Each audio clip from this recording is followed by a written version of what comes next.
Uh-oh.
Okay, and now it's time for our weekend recap. We're going to kick it off with Teofimo Lopez's successful title defense of the WBO title against the then unbeaten Arnold Barboza, who convinced me, at least, that he would be all wrong for Teofimo. Turns out I was the one that was wrong.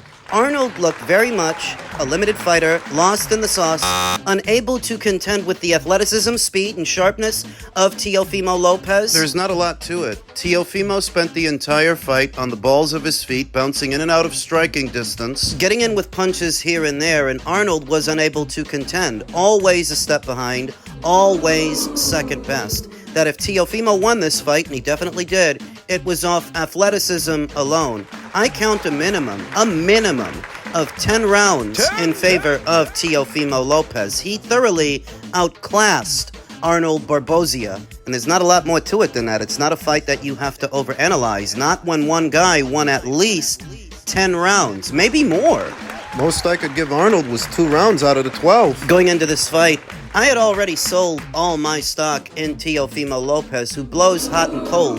And even though he proved me wrong yesterday, this is yet another example of that. His inconsistencies. He can look human with a Jermaine Ortiz, look human again with a Steve Claggett, to then outclass an Arnold Barboza. Completely misread the situation. I felt that Teofimo Lopez was rattled. I felt that Arnold brought certain ingredients to the table that may upset him. I was wrong, and I have to admit that.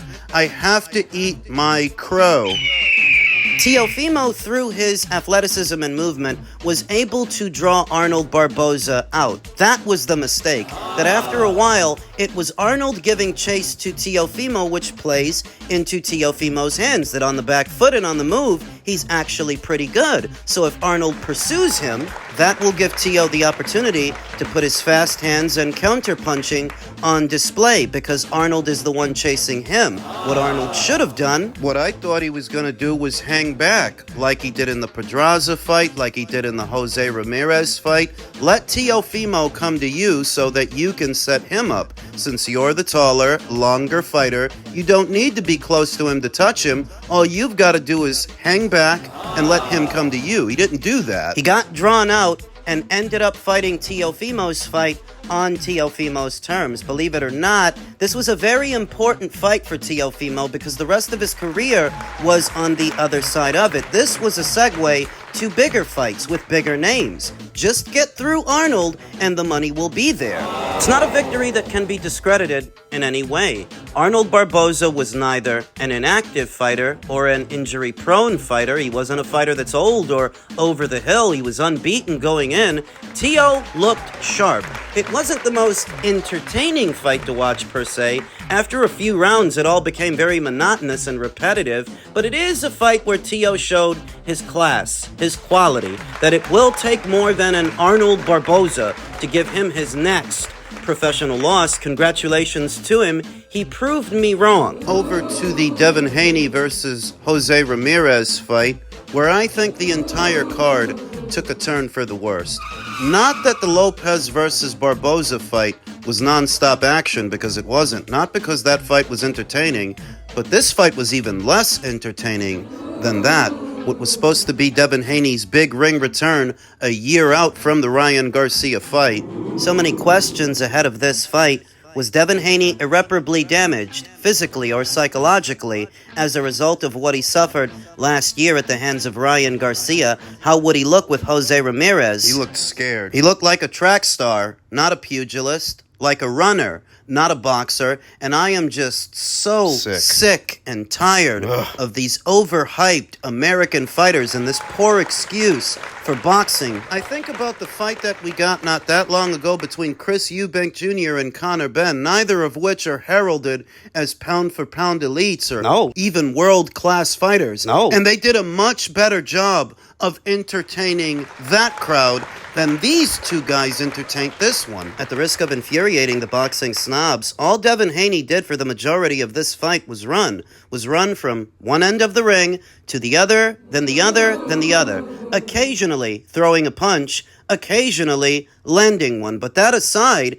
this was more a display of Devin's cardio than his boxing. Devin Haney, the pure boxer, staying long and loose and on the outside, on the move the entirety of the fight, safety first. As an inept Jose Ramirez tried to close the distance to get punches off, but could not keep up with Devin Haney. I mean, as far as I'm concerned, they're both to blame. The difference is Jose's not the one that's overhyped. I look at a fighter like Devin Haney, and I can't help but think that he's a bit of a con artist. But him and every other fighter like him, because going about fighting a fight the way you fight a fight, are you even fighting? What are we watching here? Are we watching you box, or are we watching you play freeze tag? Are we watching you take a tour of the turnbuckles? Because that's all you seem to be doing. That's what it felt like, watching Devin Haney periodically sidle from one turnbuckle to the next, shuffling. Unable to hold the center of the ring because that would have required him to engage more, a lot more than he likes to. Instead, staying on the perimeter, back on the ropes, circling, just circling for long spells. Devin Haney, what is you doing?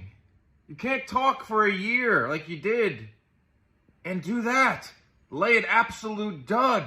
You had a guy in Jose Ramirez in front of you that was ripe for the taking. He can't throw any more punches at age 32. He's shot-born. But you did. You got into the ring and you danced around from the opening bell. This does not make me want to see a rematch with Ryan Garcia. This makes me want to see a match between Ryan Garcia and Teofimo Lopez.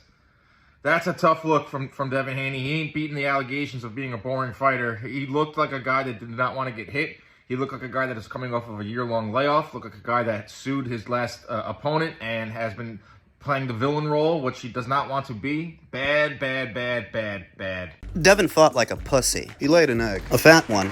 And I could go the rest of my life as a boxing fan and never see Devin Haney box again without batting an eyelash. It is ridiculous. Chicken shit boxing, chicken shit boxers that like to pretend all you gotta do to win a boxing match is do your best impersonation of Speedy Gonzalez. It's hit and not get hit. I think I got up for a couple of bathroom breaks during the fight. Couple of runs to the fridge for more beer, cigarette break here and there, because this was not a fight. This was not drama. Boxing fans and the boxing community at large don't actually watch the sport for fights like these. This was a piss-poor advertisement for Devin, for the entirety of the card, and all the trouble that went into promoting it. Oh, sure, Jose wasn't any better. He contributed to how bad the fight was with all his limitations, but Jose's not the one that's overhyped. Jose is not the one that's overpaid, that's been overpaid. Devin Haney has made a lot of money. And it's not because of the size of the crowd that he draws. I guess that's why I kind of feel like him and Bill are a couple of con artists. Conning the promoters to pay them well in excess of what they're worth, and conning the boxing community at large to tune in just to see him run around the ring all night. For that bullshit yesterday, Devin don't deserve the same respect that you would give a Derek Chisora, a real warrior who lays it all on the line. Every time he gets out there, win or lose, he doesn't deserve the same respect that you would give Conor Benn or Chris Eubank. They laid it all on the line when they fought each other, where all Devin laid was an egg. For all of Conor Benn's faults and limitations, I'd rather watch him box 7 days out of 7 in a week than watch Devin box once. And to think that Conor Benn flew to America to be there, to be in attendance, I know he's got to regret it. It's pathetic. The state of the American boxing scene, these overhyped American fighters. I don't think it's a coincidence that this entire card featured young American talent, supposedly, and this is what we got. whereas you get a couple of Brits in there. Whether it's Fabio Wortley versus Fraser Clark, or Conor Benn versus Chris Eubank, They give it a go. They fight to win, whereas a fighter like Devin starts out a fight fighting to survive. let's not pretend at any moment in this fight that it was Devin's intention to beat the man that was in front of him. To take it to him, to make a statement, to show the world and all the naysayers, all the critics and all the doubters that he's back. He's all the way back. He fought like a pussy. And sure, you can criticize Jose for being as limited as he is, but at least he was the guy coming forward. At least he was trying to make a fight of it, where Devin was just content surviving and occasionally landing a punch. I picked him to win a decision, and he did.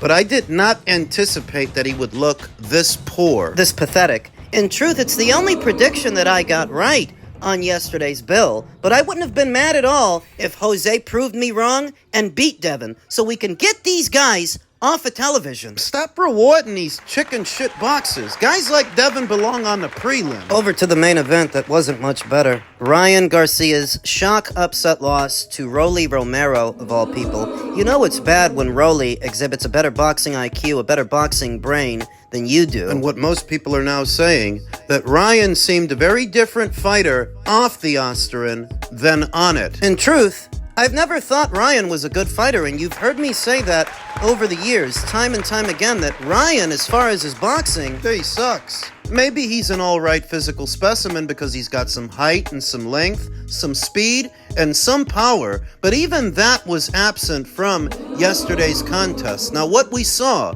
and how Rolly won was by taking away Ryan's jab with his own. he's been training with Ishmael Salas after leaving his longtime coach, Coach Bullet, and you can see the difference. You can see what Rolly's been working on that, believe it or not, he actually got better. Keeping the lead hand active, keeping the lead hand out there to, in effect, take away Ryan's. Garnering respect with his power after that big knockdown in the second round that I think intimidated Ryan enough to keep his guns holstered. After that knockdown, Ryan made a decision that he's not going to be ballsy. He's not going to take too many chances with Rolly now that he's felt the power being dropped off of two hard left hooks. Yeah, he was gun shy after that. Couldn't figure out a way to open Rolly up for more punches. Look, the basic 1-2 kind of guy, basic 1-2 kind of fighter. Jab in a straight, neither of which are doing the business, as Rolly outboxed him. How bad do you have to be to get outboxed by Rolly?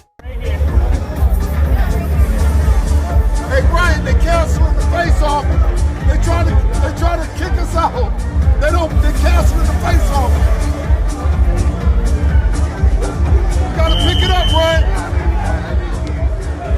This is round 12. Devin and Bill sat ringside, enjoying the sights and sounds as Ryan Garcia laid an egg of his own, seemingly jubilant. I don't know what they're so happy about when your stock didn't go up, guys. The implication of yesterday's main event, well, it's safe to say that Ryan versus Devin 2 is no longer a thing, because Devin laid an egg, and so did Ryan. I don't even want to see a rematch. I don't even want to see them fight. To understand that of all the fighters on the bill, Ryan, on paper, was given the easiest out. He was given Rolly Romero, which was widely interpreted as a tune-up fight for Ryan, that he should make it through. Ishmael Barboza arguably beat this guy, and we know that Isaac Cruz did, so Ryan should do all right.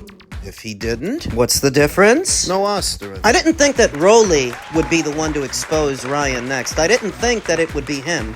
But I've long maintained that without playing with the weight the way that he did last year, and without his Osterin, things are going to go sideways for Ryan. Now, I thought it would be in the Devin Haney rematch that karma rears its ugly head. That karma came much sooner. It came yesterday. Yesterday's card in its entirety read to me like a couple of mid-tier fighters that have great promoters, though not great ability. Not great talent. These fighters are more popular than they are capable. That was pathetic. And every content creator that chose to defend Ryan Garcia, claiming that he was innocent, that he didn't cheat. Anyone from Two-Tone the Superstar to Showbiz the Adult who made the claim that Ryan was innocent, then you reconcile it. You tell the boxing community at large. Why did Ryan look one way on the Osterin and another way yesterday. The noticeable changes in Ryan's physique in tandem with Ryan's voice, and of course, the smoking gun, the positive tests from the Voluntary Anti-Doping Association and the New York State Athletic Commission. Do you think it's a coincidence that he looked the way he looked yesterday? Now Ryan is going to get a taste of what Devin got a taste of last year, how everybody spent the remainder of the year making fun of him. They're going to make fun of Ryan for losing the Down syndrome rollie. Veteran commentator Al Bernstein reacted to yesterday's bill by saying, "I loathe to criticize boxers in this way, but tonight there was not a lot of urgency from any of the 6 fighters involved. Just kind of disappointing, and it is in stark contrast to the Eubank versus Ben match. Not that we expect every bout to be that exciting and well contested." He doesn't want to say it. Doesn't want to go balls deep. I will. Why do people think so highly of Devin? Why do they think so highly of Ryan? You have to reconcile it. How do these mid-tier fighters that don't fight with a sense of urgency become so popular to the point that a Turki El Sheikh closes off Times Square so that they can fight? How does that happen? I don't blame Turki for what we saw yesterday, because all Turki can do is put the money up and make sure the fights happen. The performances themselves, that's up to the fighters. They're the ones that didn't deliver yesterday. But how do these bang-average fighters get so popular? Why are they being paid so much for this piss-poor display of pugilism? What the hell is going on? Al Bernstein says that he loathes criticizing boxers in this way, but you can criticize a chef or a restaurant when the food isn't good. You can criticize an actor or a movie director when a movie isn't good. When a TV show isn't good. I'm not one of these content creators that's trying to be all buddy-buddy with the boxers and rub elbows